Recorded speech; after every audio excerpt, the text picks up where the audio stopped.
All right, I'm here live. Hi. Hi.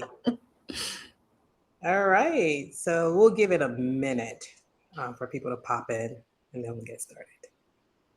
Wonderful.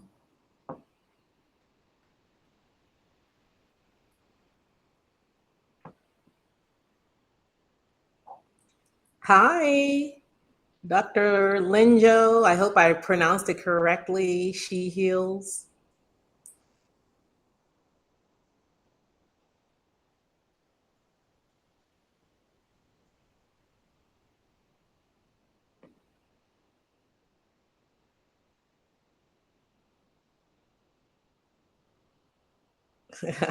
Thank you. All right.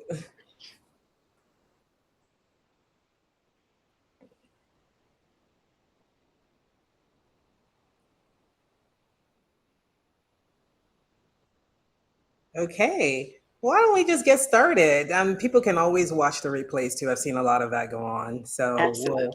a lot of people can come in. Welcome. Welcome to the living room, everyone. And good morning here from the East Coast. The living room is where Black women come to uncover or recognize hidden patterns that are shaping our lives. And we discover what's possible once we do. My guest today is Danielle Brooks, and she's a great story of, recognition and possibilities. So I was really excited to, have her on today. Danielle, I'm just going to turn it over to you to introduce yourself to everyone. Let us know who you are, where you're from, and what you do here on Substack. Wonderful. Thank you so much for having me. My name is Danielle Brooks. My Substack is Refreshing Words. I try to write things that I believe will refresh the soul. I am currently on sabbatical in central Mexico in a wonderful town, a haven of San Miguel de Allende, Mexico, about 4 hours from Mexico City. And in what I have done in the past, I've been in the U.S. Army for about 10 years and then worked for the federal government. And then about 10 years, the last 10 years or so, in the nonprofit space in human resources. And probably about over a 5-year period, I saved up and did some financial kind of tuning up of my life to get some things in place to be able to self-fund this sabbatical that I am on. And so I'm, again, very excited to chat with your audience today. Yes, I'm excited too, and thank you for sharing that. So, let's dive right in. So, one of the things that really moved me about your particular Substack is just seeing all those pictures, and you just seem like you're living your best life there in Mexico. And there are some certain things that you also mentioned in your notes that just kind of made me, step back for a second and say, I need to talk to her a little bit deeper about what's really going on. So you mentioned in one of your notes that in 2025, like 2025 almost broke you professionally. Can you just take us back a little bit to what was going on during that time Absolutely. and what you meant? Absolutely. So I will say, I thought I would work a few more years before taking a sabbatical. I really enjoyed the work I was doing. I was last working for a national nonprofit in Mm-hmm. Washington, D.C. And we are what is called a quasi governmental organization, meaning that not a federal organization, but get a huge federal appropriation. Um, Mm-hmm. and so when the current administration took office in 2025, as everyone knows, and I won't rehash here, um, it just caused major chaos for Mm-hmm. all federally funded organizations. We were in fear from the jump in January behind Doge. Mm-hmm. Our funding was held up, and so from an HR perspective, I was thrust into a lot of care for people, just people's, mental health, anxiety. Many Mm-hmm. people were married to folks in the federal government that were losing their jobs left and right. Again, we were fearful of being shut down like for the first 6 months of Mm-hmm. 2025. And then we went into some layoffs. We did a reduction in force. We were forced to because of our financial situation. And as a Black woman in that role, um, it was very challenging because the majority of people that were impacted by that layoff in my organization were Black and Brown people, and over Mhm. half of them were women of color that were over 55. So Mhm. it was just personally a very hard thing to walk through, and to do that with dignity and care while managing, the host of other things happening.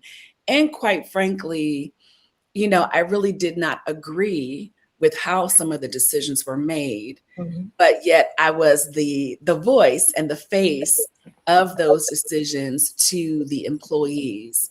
And so I had a huge internal conflict within myself around, having to carry the message, carry the water for leadership, took the brunt of a lot of employee anger and anxiety, as I mentioned. And it was just really hard, when you can't Mhm.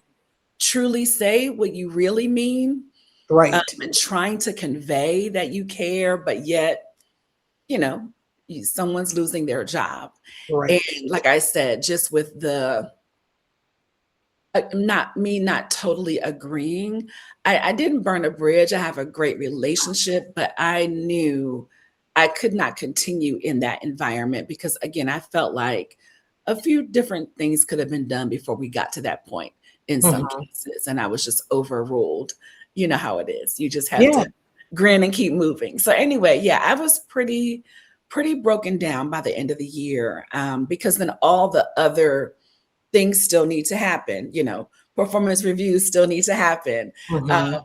Even within my HR team, a couple of folks were impacted by the reduction in force, and that really caused a lot of, harm on the remaining members, kind of that survivor's guilt that happens with people. And so it was multi-layered, where by the end of the year, I was like, I don't think I can go on, and we Mhm. were also, we had a union in our organization. So there were other dynamics with that as well. So I'll pause, not to get all into the whole work thing, but Yeah. I just mean, from a work perspective, I was stretched, I think, as far as I've ever been in my career, in terms of, all the pieces that I had to kind of keep together and, again, maintain the status quo of operations at the same time. mhm. And that's a lot. And I'm very familiar with what happened, especially in DC. That's my area. That's where I live. So we got to talk more about that. But yeah, I do have friends who were impacted. Unfortunately, a lot of Black women were impacted by the whole Doji thing, and it really did. It hurt Black women, not just how we feel on the inside, that burden, but also it hurt our pockets.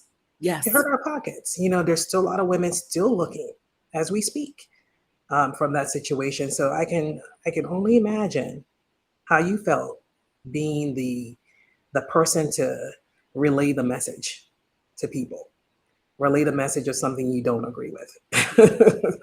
Because they ask anybody here in the DC area, no one agreed with most of the stuff that went No. down. So yeah, definitely a lot, and that's a lot that you had to carry. Did you feel anything, just physically, mentally in your body while all this was going on?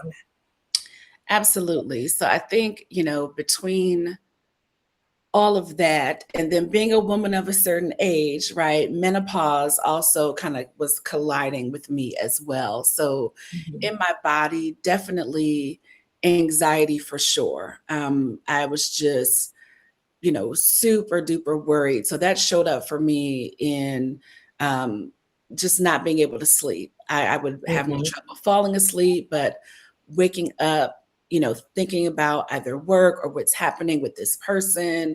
We did a lot of wraparound and care, as folks were transitioning. I really took it upon myself to be hands on with that, just to make sure, nothing fell through the crack with, Mm-hmm. all the things that we kept our promise to all the things. But I Right. was waking up in the middle of the night just with the to-do list and thinking about all the things, Mm-hmm. heart racing.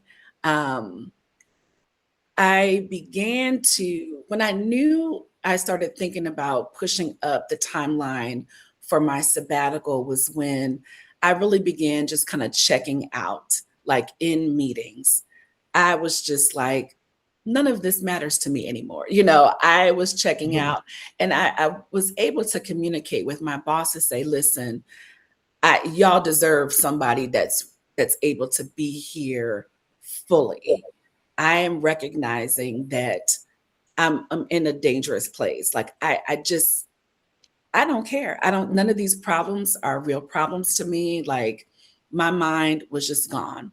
So Mm-hmm. those were kind of some of the physical things. Definitely the anxiety, the lack of sleep, and like I said, just being totally checked out, you know, Yeah. at work. And that's just not my character, not how I wanted to be showing up. And so I knew Mm-hmm. I needed to kind of make some, just escalate my timeline to take a break. Right. Right. I mean, and the reason why I ask you that is because I know, I remember when I worked at Accenture many, many years ago, and the decision to leave, when I decided to leave, it was huge. My mom did not want me to leave. She's like, "You sure you want to leave that great job? You're like a senior Same. manager and all this stuff." And I really do believe that all that stress I carried in my body from then and then later on in life affects my blood pressure today. And I think as Black women, we're so used to persevering, persevering. We're just gonna, stick it out, stick it through. And all that stuff does have an impact on our health at the end of the day, So Let me tell uh, you, that is so true, because I really did, I had the same thing. People were like, "You leaving your good job?" Like, mhm, that was the highest level I had been, the highest amount of money I had mhm, made. I feel like I had made it. I had achieved this thing. The fact that, as you mentioned, so many Black women were impacted, but like I was not. I was not in danger of losing my job. And I did try to, like, I'm a firm believer in using your PTO. So like even in the paid time off, hate to use acronyms. Even in the midst mhm, of everything in 2025, I took some vacations, but it was not enough. Like I would take my paid time off, come back still nervous, still full of anxiety, mhm, still not resting.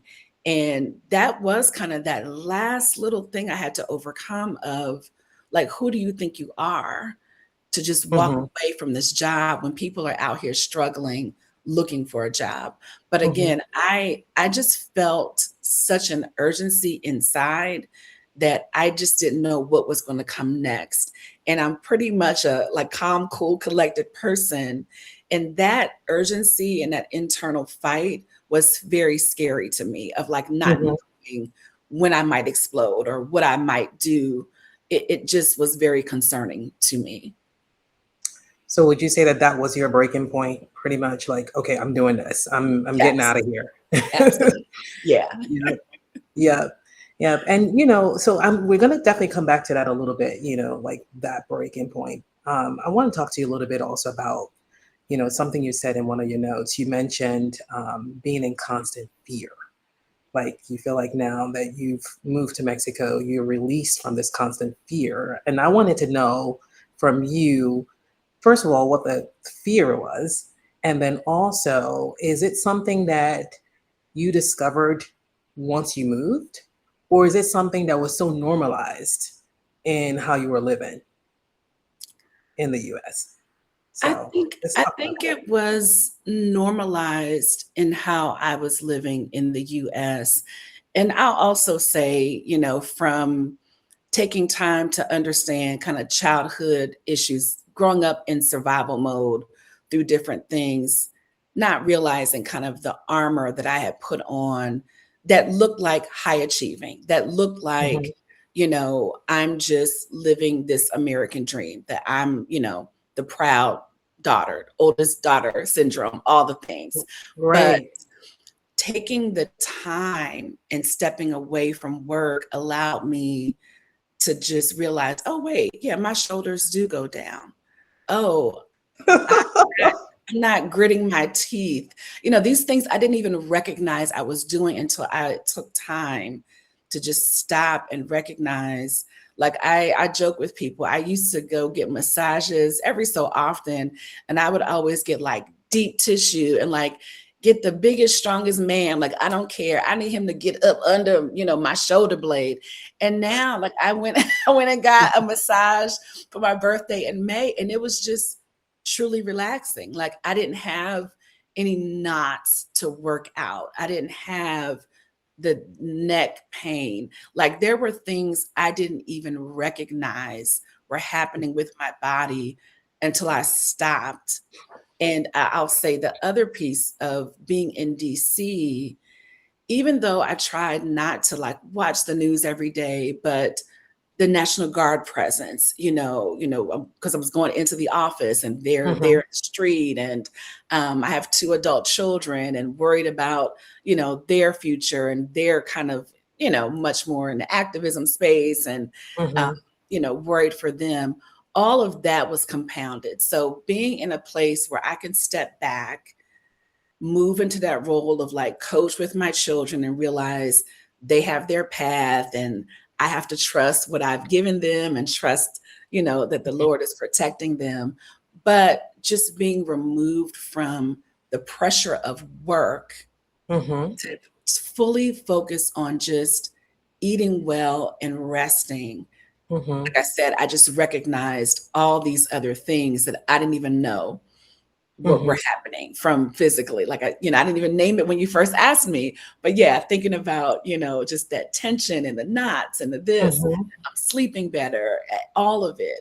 I have just alleviated that level of fear, because I think I've faced, one of the biggest fears of being without work and taking this leap, and the world didn't crumble. Like, my children are okay, and it's okay to pause and take a break, and focus on myself, where that had been a big fear of just, surviving and building, and, building Mhm. financial security, that it had to look a certain way. Um, Mhm. but that leap of faith to just walk away, sell a home, and kind of live untethered for a little while, and then trust that I will just figure out what is next when I can. And I'm grateful that I have the financial, ability to do this, but it truly has been the best decision I've ever made, because I feel like I'm finally thinking about just myself and what I want to do, just from a place of, from a place of rest, from a place of Mhm. discovery, Mhm. versus a place of like survival and thriving and pushing to Mhm. match this picture that, I'm not saying it's a bad picture. It's just, I don't want to have to chase after that picture anymore for myself, in Mhm. terms of the house, the car, the this, the thing. Mhm. I want to be free. There's so much you said that's just like resonating with me. So much. First of all, eldest daughter syndrome. I have the same syndrome. The shoulders coming up to the ears. In fact, my mom, my siblings, my dad, when he was alive, still they always made fun of me. They're like, "You don't have any neck," you know, because my shoulders were always up here, and they're Yes. like, "Put those shoulders down." And it wasn't like I didn't have any neck. I mean, it was just the stress of Yes. carrying it all, feeling responsible, and not just feeling responsible, expectation from so many people relying on moi That to part. help them out of whatever it is they're going through, in addition to what I'm going through. You mentioned all the things you're going through at work, and then you carry all that, and then responsibility, right? Um, One of the things you mentioned earlier, and finances is a huge one that stresses us out as Black women. No matter how we slice it or dice it, at the end of the day, we come back to it, right? Because we need Right. it to survive, to move, to, you Yeah. know. And so you talked about saving up for like 5 years. So I'm thinking like this must have been something you were thinking about? Like, what was your mindset like 5 years ago? Like, you were gonna, was it 5 years ago you knew you were gonna leave? Or 5 years ago you're gonna need this money to do something big? Tell me about that, like this whole 5 year plan. Because I think I it's important for those who are listening too. So yes, I have to give a shout out to the Exodus Summit community. So it probably was Okay. longer than 5 years ago. My older daughter was graduating high school and wanting to take a gap year. She had done a lot of different things, and her school counselor was not really with it in terms of understanding how to help us. So what moms do, I'm researching, I'm doing all the Googling, and Mm-hmm. I came across this woman named Stephanie Perry online, and she talked about taking a grown up gap year. And Mm-hmm. she saved up and traveled the world, primarily in Southeast Asia. And I remember just kind of, like that sounds interesting. And this was like during mid COVID time. I had kind of saved the video because I was focused on my daughter, but it planted a seed because here is this middle-aged Black woman that looks like me that just was like, yeah, I saved my money and traveled for a year. Um, so figured out things with my daughter, and then I went back and started following that content on YouTube and discovered all these other YouTubers that had either like funded their own sabbatical or were now just living abroad and working remotely because, at that time, lots of, remote jobs and things. And it just planted a seed for me that I initially thought I would stay at the job I was at, you know, till I was around 57 or 58, and maybe at that point take a few months off and travel. But Mm-hmm. at that time, I say around the 5 year mark is when I got really serious financially. Like, could I do this? At that Mm-hmm. time, I was in a lot of debt. And so, um, just doing the math, I recognized, okay, this is kind of what I will need to live in these certain places. I did some research between a site called Numbeo and another one called The Earth Awaits. Mm-hmm. Um, and I started narrowing down, where are places that I like? What kind of weather? Weather was important to me. How do I Mm-hmm. feel when I'm off? I thought about, some folks travel from place to place. I'm much more of a like, I like to have a home base type thing, and maybe I'll go do a few things. So that's part of the 5 year plan of really doing some, research and running my numbers. And Mm-hmm. I knew I wanted to get to a certain number in my retirement accounts. I also knew I wanted to eliminate the majority of my debt. Mm-hmm. I just didn't want to have that hanging over my head. And I wanted to save enough to be off for about a year. And so for me, that means living on around $2,000 to $2,500 a month. And that was the number I was striving to save, in the Mm-hmm. ballpark of $30,000. And so that was just a numbers game for me based on Yeah. my income, my debt, the debt that I was paying off, and kind of, where I wanted to be by that point. But and again, initially I thought it would be a couple more years, but I escalated my time frame last year by doing a few. Again, I can go deep down the financial piece. I started, selling belongings and realizing you go through all these phases when you decide to leave. Will I put things in storage? Will I do this? I got to a point of realizing there's I can rebuy these things. I'm going to just sell everything. And so that's what helped me Mm-hmm. escalate my timeline, was really deciding to not maintain a household in the US during this time, that I Mm-hmm. would just figure it out, kind of on the other side. Because also my adult children kind of got out and established on their own. They had let Mm-hmm. me know they had no plans to come back to live where we were. They didn't want to be in that town. And that was Mm-hmm. one of the main reasons I was kind of holding on to, have this place for my children. And they were very clear they had no intention of ever living in that area. I was in Virginia working in DC. Mm-hmm. So those were the steps I took. Yeah, this is amazing. I mean, you are definitely the example of not shrinking, of, sometimes we've got to really like, scrape things down. You know what I mean? Like you said, selling certain things, like you don't need the big house, for what you want, for the possibility you're going after. And it just gives me so much courage and hope, also, because, a lot of times, you kind of get used to the status quo. I like my big house, neighborhoods, and we can talk about neighborhoods on a whole nother podcast, okay? But the Yes. reason why we are where we are is because I have younger children. You have much older children, but Mhm. my children are younger. They're still like elementary. Oh, okay. Um, and so the schools was huge in Yep. terms of why we are doing what we're doing and why we're maintaining the certain, the Same. neighborhoods and all that. But I can Been go there. on the impact of that and where my tax dollars are going. And is it worth it as a Oh, Black woman with Black yes. children in certain neighborhoods? Okay. Yes. So you talk about Virginia. I know about Virginia. Oh, yeah. That's what my kids were like. So We don't want to be here. we ain't coming back. Don't worry, mommy. We're not coming back. Yep, yep. And same thing with certain areas. That is not the only one. But yeah, and I really I credit you. Just doing what you need to do for the possibilities you're going after, which is freedom, peace, happiness. Isn't that what most of us are looking for? To be at peace within ourselves, you know?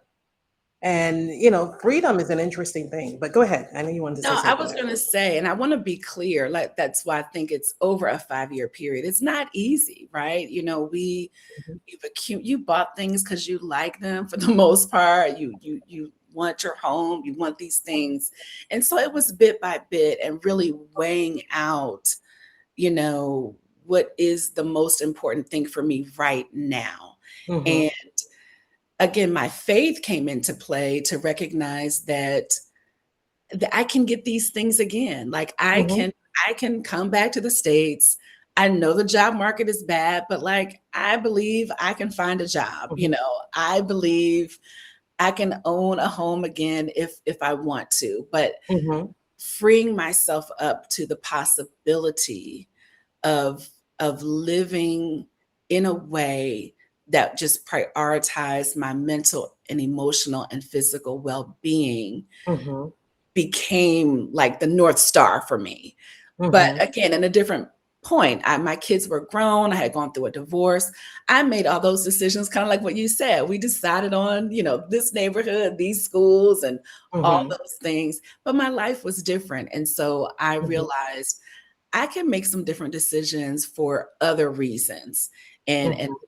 again, if I want to go, I don't think the rat race is going anywhere. I can jump back in a rat race Right. when I get good and It's ready, if it's that's what. always waiting. But I just want to reiterate, it was over time. Oh yeah, It yeah. wasn't like so easy to just let me sell everything. It was over time, Right. Yeah. Right.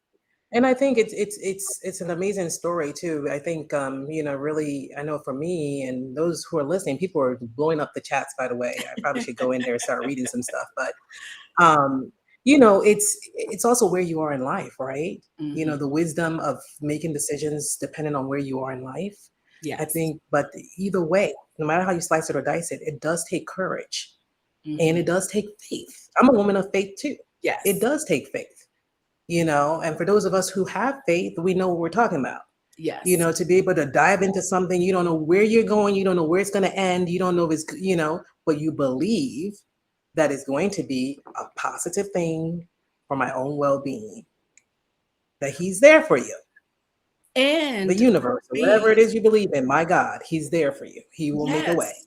And putting it in practice. So I had to, that last little bit of saying, if I really believe in the God I say I believe in, this big God that I've been Hmm. serving for decades, Right. I have to believe that the blessings don't just stop because I'm making a different choice. And then, especially as things were unfolding to move in this direction.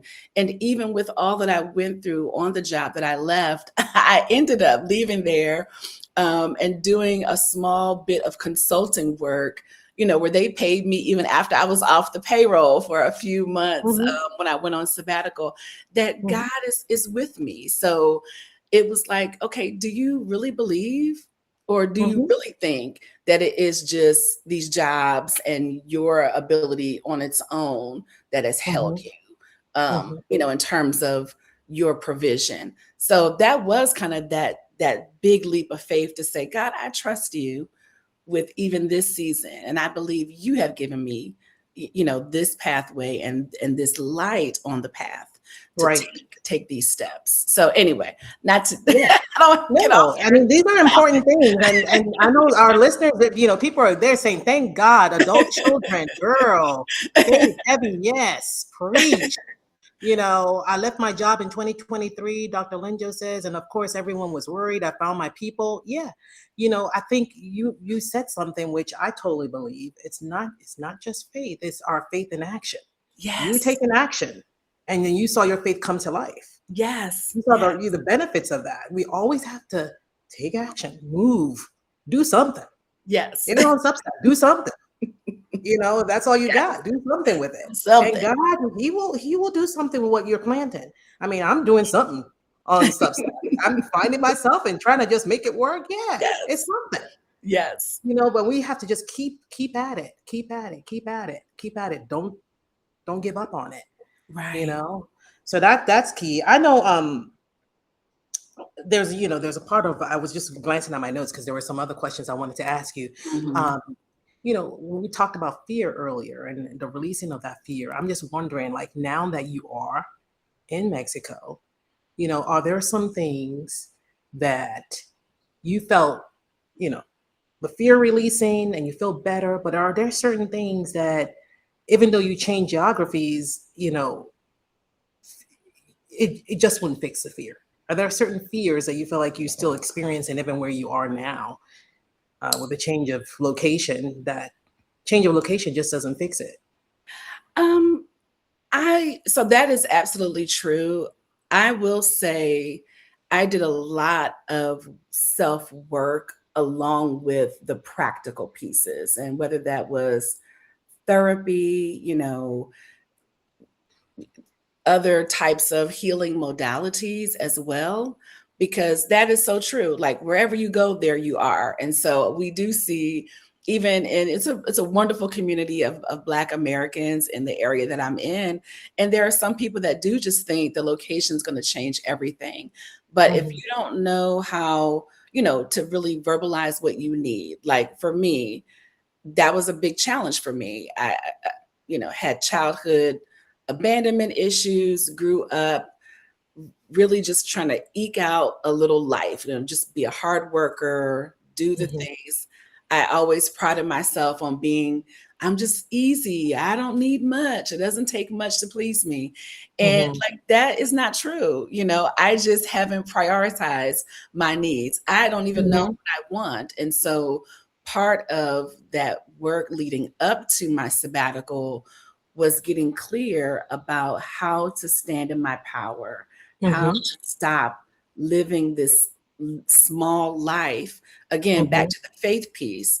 If I believe that, the God I serve wants me to have life and have life more abundantly, I have to be able to open my mouth to say, what does abundance mean to me? And I think Right.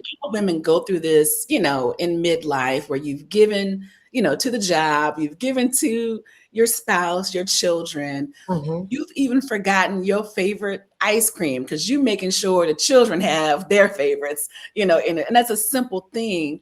But I've walked through a lot of those things of like rediscovering what I Mhm. like, or even discovering, just trying things, because Mhm. now I'm not so focused on, my children or my younger siblings or other people, but Mhm. taking this moment to be a little selfish to figure out that my needs. So I will say for me, it has been a great releasing, but it was a lot of work leading up to it. I think if I hadn't done that, because you have to be able to speak up. You're in another country where I have very un poquito español. It's very little, like a little child. Yeah, So you yeah. are dealing with a language barrier. You have to be able to communicate. Yeah, You you have better. to get over, you got to get over yourself and figure Yep. out how to navigate, in a foreign country, but also connecting, even with others, other Americans, and there's some Canadians there.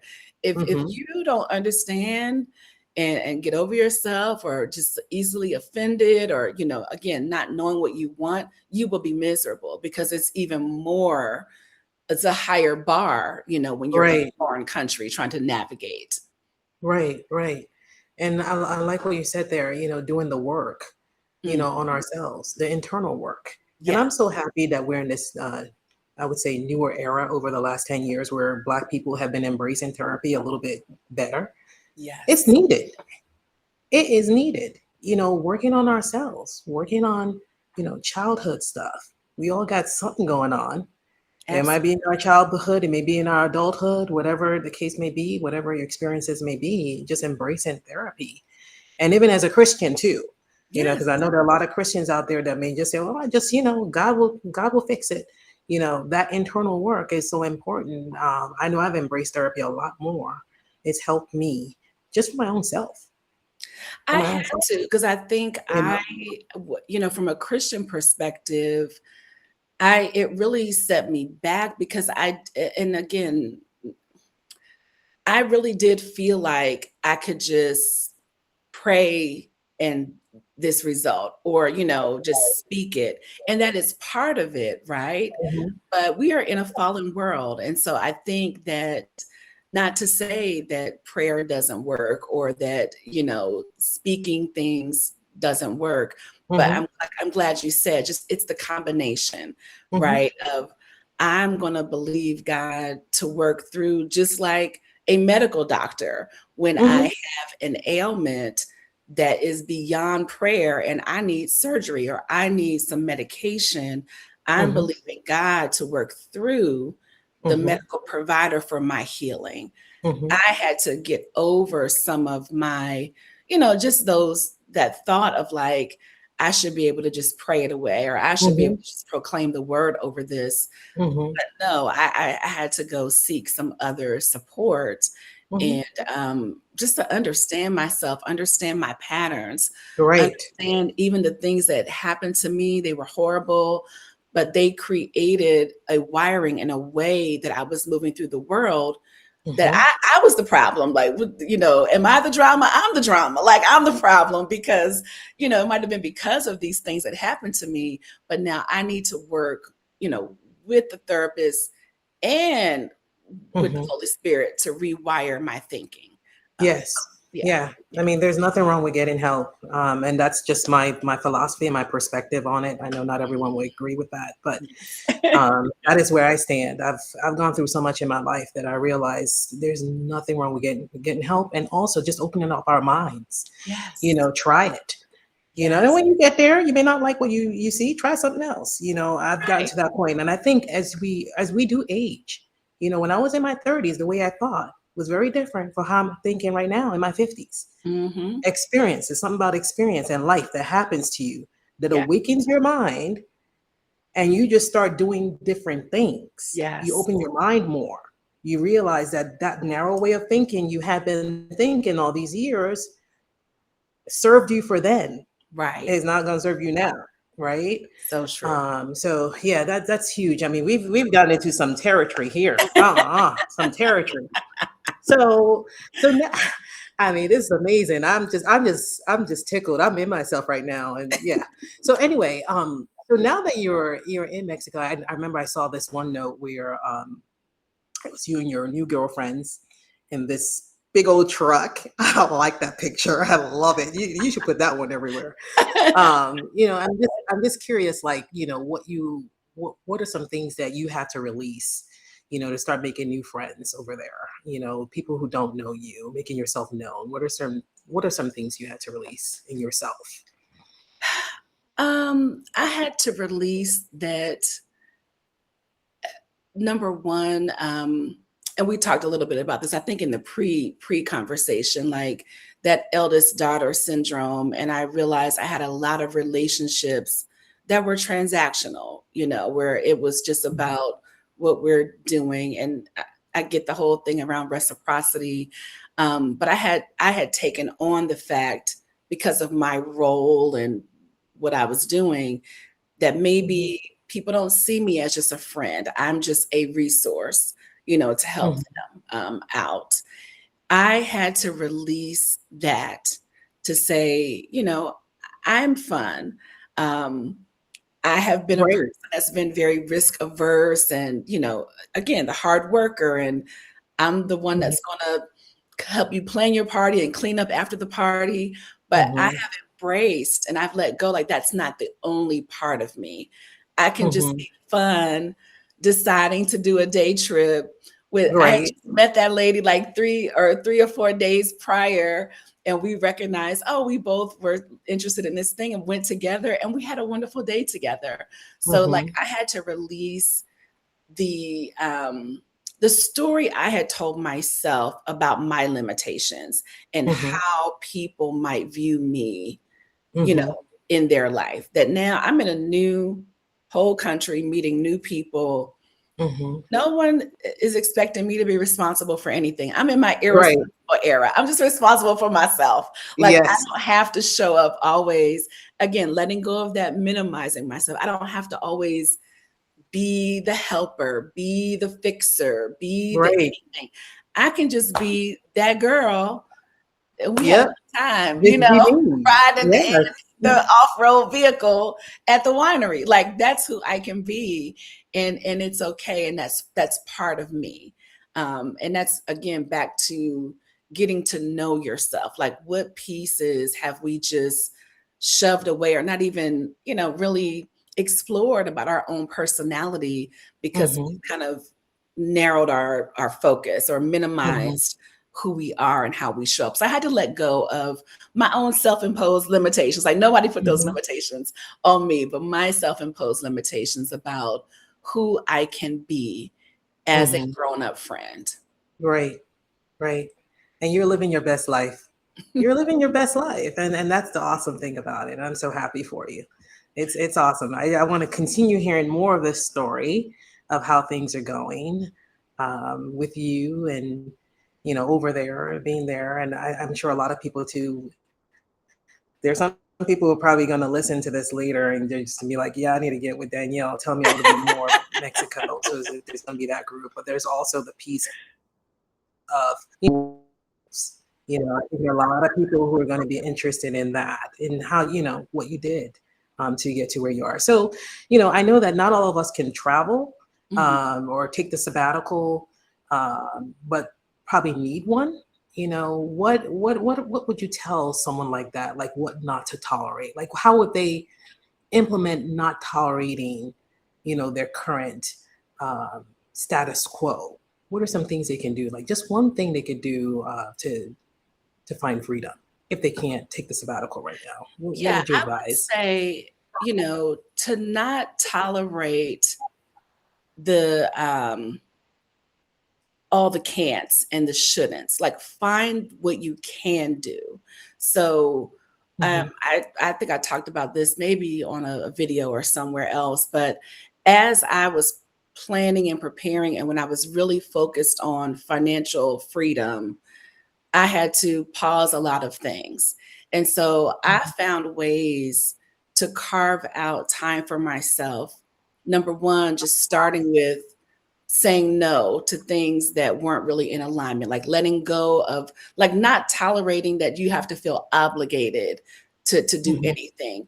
Really assessing if something is not 100% yes with your limited time resource, just say no, and it's okay. Like, do not tolerate that you have to be busy, busy, busy from sun up to sundown, and that you don't even have time to think Hmm. about how you might want to just do something locally. During, Hmm. again, that time when I was focused on finances, I joined a local writing group. I couldn't travel to a writing retreat in France, but I can join a local writing group, but I had to make time in my schedule for that. I had to Mhm. not tolerate just allowing other people, if they saw free time on my schedule, that it was up for grabs for them. Mhm. And that Mhm. requires, again, some work and, again, setting some boundaries, but that you deserve to have moments and pockets of freedom to do the things that feed your soul. You know, Mhm. that might be carving out time for the massage, carving out time. I remember one time, even, I felt it was so, taboo for like being a leader to work an alternative work schedule at a particular job I had. And so you Mhm. don't have to tolerate that. If it's available to you, Mhm. and you're able to do it, if that works better for you, like, don't tolerate living in these self-imposed um, spaces of oppression when you have the ability to create some margin for yourself Mhm. to be able to think, dream, or do the things that just matter to you and no one else. Well said. Well said. Amazing. Amazing. Thank you so much for that. A lot of the things you touched on in terms of not what not to tolerate, it stems from within. Hmm. It stems from within. Us starting on ourselves first, setting our own boundaries, controlling, not being controlling in that word, in that Right. way, but controlling the outcome, controlling what we want for ourselves, and not letting Yes. others make those decisions for us. Danielle Brooks, everyone, thank you so much for being here. It's just been an amazing conversation. Thank you for everyone in the chats, who's been here, Dr. Linjo, Joy of Courage, everyone who's been here, Lacharo, Black Girl in Love, Sheldon Thomas. So many people are engaged, and so many more people, thousands, millions will probably come back and watch this. I really appreciate your time. Thank you. Thank you for And have having a me. great time in Mexico. We're going to be in touch anyway. I know that. So Yes. take care. Take care, Thank you, everybody. everyone. Bye bye.